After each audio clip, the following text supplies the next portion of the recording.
Master William CROTCH, The Musical Phenomenon, by Anonymous. This very extraordinary child, who now, in June 1779, daily attracts the notice and attention not only of persons of the first distinction, but of all lovers of natural genius, is the son of Michael and Isabella CROTCH. He was born at Norwich on the 5th of July, 1775. His father, being an ingenious carpenter, built an organ for his own amusement, and it was owing to this incidental circumstance that the musical talents of his little son William were discovered so early. They might have lain dormant for years if Mrs. Lullman, who teaches music at Norwich with great reputation and was intimately acquainted pg 114 with his parents, had not played upon this organ and accompanied it with her voice before the child. One evening in particular, about the beginning of August 1777, he sat in his mother's lap while Mrs. Lullman played and sung a considerable time. After that lady was gone, the child cried and was remarkably fractious. His mother attributed it to a pin or some inward pain. She undressed him and endeavored to find out the cause, but in vain. However, as she was carrying him to bed, she passed near the organ, and he stretched out his little hands towards it, upon which Mrs. CROTCH set him down to the keys, and he instantly struck them, seemingly in great ecstasy. He played a few minutes, but imagining it to be only the pg 115 humor of an infant, she paid no regard to his manner of touching the instrument, and he was soon put to bed, to all appearance perfectly satisfied. The next morning, after breakfast, while Mrs. CROTCH was gone to market, his father, willing to indulge his own curiosity, put the child to the organ, and was astonished to hear him play great part of the tunes of God Save the King, and Let Ambition Fire Thy Mind. The first Mr. CROTCH had attempted several times in the child's hearing, but was not perfect in it. The last Mrs. Lullman had performed in his presence. Upon his mother's return, this surprising event being related to her, she could hardly credit it, but Billy did not keep her long in suspense, and Mrs. CROTCH communica pg 116 ting the intelligence to their friends. She was advised to let him play according to his own fancy, whenever he expressed a desire for it. He was now 2 years and 3 weeks old, and from this time all persons who had any taste for music, and all the performers in Norwich, resorted to the house. He played almost every day and acquired more tunes, and in the midst of performing them would strike out little airs of his own in harmony, for it is remarkable that he never plays discord, neither will he bear it in others, without expressing disgust. He performed before full assemblies at different places, and at sundry times, at Norwich, till the beginning of November, when he was carried, by his pg 117 to Cambridge, where he played on all the college and church organs, to the astonishment of the gentlemen of the university.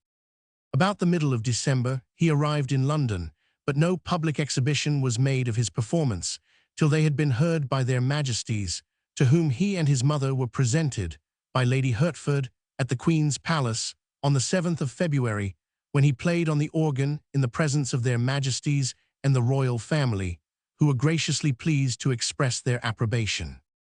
On the 13th of the same month, they waited on their Royal Highnesses, the Duke and Duchess of Gloucester, and performed to their entire satisfaction. pg 118, on the 26th, he played on the organ of the Chapel Royal of St. James' after morning service was over, their Majesties being present. From this time he has continued playing every day, between the hours of 1 and 3, in public, at Mrs. Hart's Milliner, in Piccadilly, opposite Dover Street. Master William CROTCH is now 3 years and 9 months old, is a lively, active child, has a pleasing countenance, rather handsome, having fine blue eyes and flaxen hair. A large organ is placed about the center of the room, against the wainscot. It is raised upon a stage about 2 feet from the floor, and a semicircular iron rod is fixed so as to secure him in his seat, and separates him from the company. An pg 119 armchair is placed upon this stage, and in it a common, very small matted chair, which his mother fastens behind with a handkerchief to the other, that he may not fall out, for he is wanton and full of tricks in the short intervals from playing. A book is placed before him, as if it was a music book, and strangers in a distant part of the room may mistake it for such, but it is no more than a magazine or some other pamphlet with an engraved frontispiece. This he looks at and amuses himself with the figures in the plate while he is playing any tune or striking into his own harmony. In short, he laughs, prattles, and looks about at the company, at the same time keeping his little hands employed on the keys, and playing with so much un-page 120 concern that you would be tempted to think he did not know what he was doing. He appears to be fondest of solemn tunes and church music, particularly the 104th Psalm. As soon as he has finished a regular tune, or part of a tune, or played some little fancy notes of his own, he stops, and has the pranks of a wanton boy.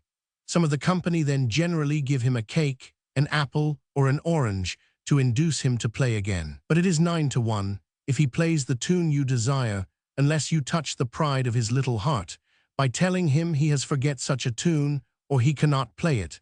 This seldom fails of producing the effect, and he is sure to play it with additional spirit. After playing more than an hour, page 121, he desired to be taken down, and to have a piece of chalk. He then entertained himself, and the company, with drawing the outlines of a grotesque head on the floor. His mother said it resembled an old grenadier he had seen in the park that morning. He seems to have strong imitative powers, and as every trivial incident of such a child ought to be noticed, the following instance of an apt idea, uncommon to his age, is mentioned as it struck the writer. A lady gave him a remarkable large orange. After looking at it a moment with admiration, "Ah," says he, "this is a double orange." Some have reported that he is humorsome. It is true, he will not always continue playing on in a regular manner during the page 122 time allotted for company to see him.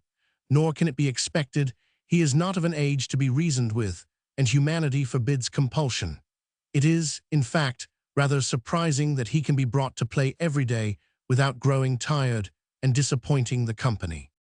We forgot to observe that if any person plays a tune he never heard with the right hand on his organ, he will put a bass to it with his left hand. He will also name every note that is struck on an organ or any other instrument, and always knows if any person plays out of tune. Literary Miscellany for June 1779.